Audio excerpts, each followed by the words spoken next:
Аямай бір шапалақ ұрайықшы, аяулы аналардың құрметіне бай.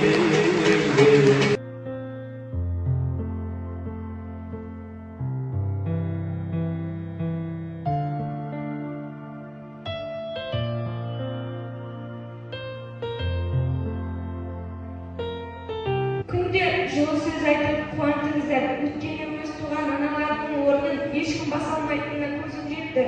Мейлі сенің анаң көріксіз болсын, мейлі сенің анаң мүгедек болсын, мейлі сенің анаң көзі көр, аяғы жоқ болсын, ол бәрібір де сенің туған анаң.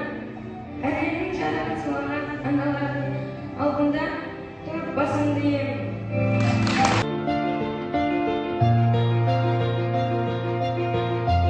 Жеті деген саны бар бөлмеге кірдік. Анамды көзбен іздедім. Шет жағында жатыр екен. Көргеннен жылай бердім, құшақтап. Сол кездегі сағынышты айтсай, өмірімде менен асқан бақытты бала жоқ шығар.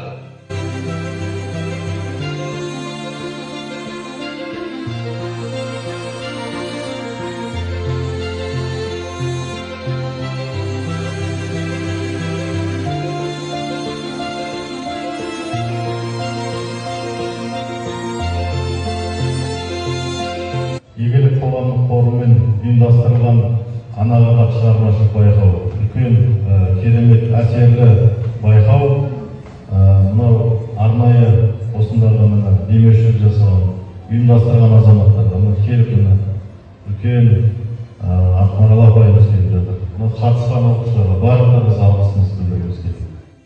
Бұл шығарманың жазылуына арқау еткен негізі өзімнің анам. Анам мұғалім, ол кісі естіген анаға хат деген шығарма келгендігін. Анамның арқауымен мен жаздым, сосын мұғалімі оны оқуға көмектесті, яғни оқып және ноутбукқа тердік. Мен үшін мұғалімім де анамның да бұл шығармаға ерекше, орындары ерекше. Мен әуелі анама керемет шығарманың пайда болуына арқау еткен мұғаліме рахмет етемін.